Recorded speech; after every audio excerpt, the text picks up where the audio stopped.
Bonjour à tous, je suis super heureuse de vous retrouver dans cette nouvelle vidéo. Je m'appelle Mathilde Rivière, je suis coach et énergéticienne.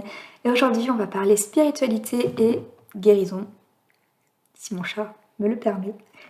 Et donc, je vais répondre à cette question qu'on me pose beaucoup, qui est quelle est la différence entre le Reiki et le magnétisme? Donc déjà, je précise tout de suite ce que j'entends par Reiki, c'est les systèmes énergétiques universels. D'accord? Personnellement, je ne suis pas formée au Reiki, mais je suis initiée au Lao Chi et au Triangle d'Or. Quelle est la différence? C'est juste des énergies différentes. On fait exactement les mêmes choses avec, c'est juste que c'est pas exactement la même énergie. Donc si on est sensible aux énergies, le ressenti peut ne pas être exactement pareil, même si ça reste très subtil. Et surtout, c'est que c'est pas le même protocole. Donc pour débuter, on va déjà poser les bases. Magnétisme, Reiki, qu'est-ce que c'est? Ce sont tout simplement des énergies vitales qu'on va s'envoyer à soi-même dans son corps ou qu'on va envoyer à d'autres personnes. Et donc, quelle est la différence entre le Reiki et le magnétisme? Pour moi, la différence...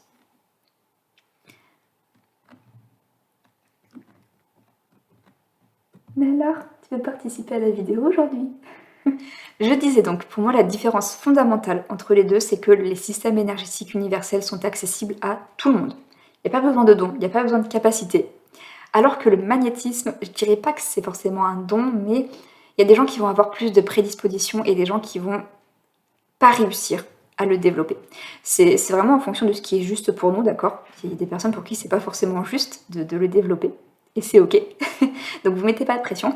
Mais voilà, la différence fondamentale pour moi, c'est ça. Les systèmes énergétiques, c'est accessible à tout le monde.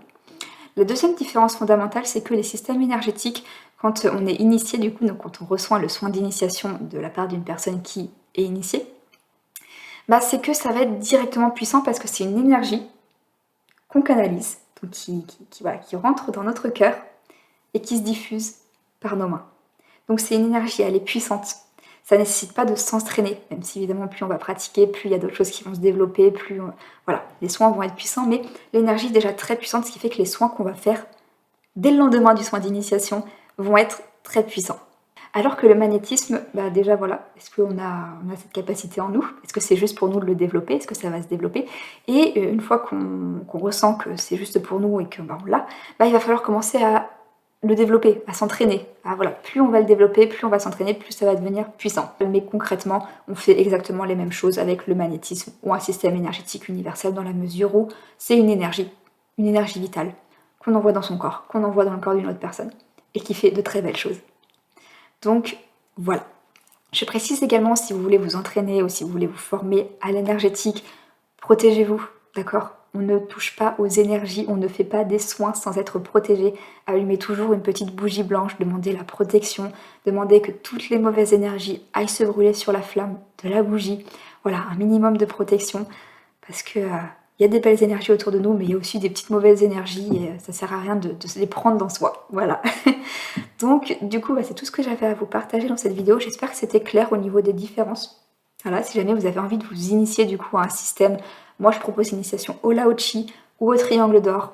Ça reste deux énergies. Je dirais que le Lao Chi a un protocole un peu plus... voilà, un protocole. Donc du coup, si vous avez besoin d'être vraiment sécurisé et d'avoir quelque chose de clair au niveau du protocole, ça peut être plus intéressant. Le Triangle d'Or est beaucoup plus intuitif, mais voilà, en soi, on fait les mêmes choses avec. C'est juste en fonction de ce qui vous appelle le plus. Et si vous êtes intéressé plutôt par être initié au Reiki ou à un autre système, je vais vous diriger vers d'autres personnes du coup, puisque je ne suis pas habilitée pour ça. Et donc du coup, voilà, c'est tout ce que j'avais à vous partager dans cette vidéo et je vous souhaite une très très belle journée. Je vous dis à bientôt.